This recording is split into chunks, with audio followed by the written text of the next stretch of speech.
মধ্যপ্রাচ্যের রাজকীয় নগরী আবুধাবি, যেখানে সাধারণত অর্থনীতি ও কূটনীতির নরম আলোচনায় জায়গা পায়, সেখানেই এবার শুরু হলো বিশ্বের সবচেয়ে কঠিন যুদ্ধ থামানোর উচ্চ ঝুঁকির রাজনৈতিক মিশন।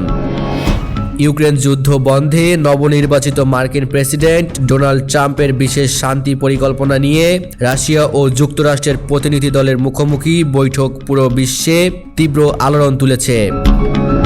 অনেকে বলছেন এটি হয়তো যুদ্ধের গতিপথ পাল্টে দিতে পারে, আবার কেউ কেউ আশঙ্কা করছেন নতুন ধাক্কা আসছে আন্তর্জাতিক অঙ্গনে। বৈঠকটি অনুষ্ঠিত হয় আবুধাবির একটি অত্যন্ত সুরক্ষিত কূটনৈতিক কমপ্লেক্সে। দুই দেশের শীর্ষ পর্যায়ে নিরাপত্তা উপদেষ্টা, সামরিক ব্রিফিং টিম এবং মধ্যস্থকারী হিসাবে আমিরাতের উচ্চ পর্যায়ের কর্মকর্তারা উপস্থিত ছিলেন।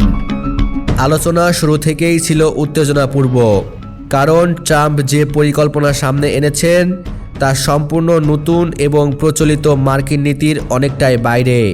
এ কারণে রাশিয়া প্রথমবারের মতো আগ্রহ দেখালেও সতর্ক অবস্থান বজায় রেখেছে।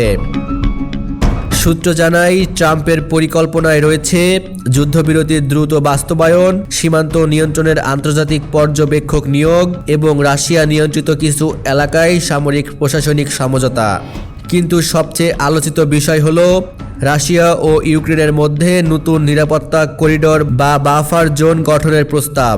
এই প্রস্তাব রাশিয়ার কাছে আকর্ষণীয় হলেও ইউক্রেন তা আগে থেকেই বড় আপত্তির চোখে দেখছে। বৈঠকে রাশিয়ার প্রতিনিধিরা যুক্তরাষ্ট্রকে স্পষ্ট করে জানায় মস্কো যুদ্ধ চায় না, তবে নিরাপত্তা নিশ্চয়তার বিনিময়ে যে কোনো সমঝোতায় যেতে পারে। তারা পশ্চিমা সামরিক জোট ন্যাটোর পূর্বমুখী বিস্তারকে তাদের অস্তিত্বের ওপর হুমকি বলে পুনর্ব্যক্ত করে। অন্যদিকে যুক্তরাষ্ট্রের প্রতিনিধি দল বলেছে ট্রাম্পের পরিকল্পনা শান্তির নতুন জানালা খুলতে পারে, তবে এটি বাস্তবায়নযোগ্য হওয়া চাই এবং ইউক্রেনের সার্বভৌমত্ব রক্ষা করা হবে। আবুধাবির এই বৈঠককে গুরুত্ব দিচ্ছে মধ্যপ্রাচ্যের বেশ কয়েকটি দেশও, কারণ তারা বিশ্বাস করে ইউক্রেন যুদ্ধ দীর্ঘায়িত হলে বিশ্ব অর্থনীতি আবারও তেলের দামের ধাক্কা ও খাদ্য সংকটে পড়বে। আমিরাত নিজেও এই মধ্যস্থতার সুযোগকে আঞ্চলিক কূটনীতিতে নিজেদের অবস্থান শক্ত করার বড় সুযোগ হিসেবে দেখছে।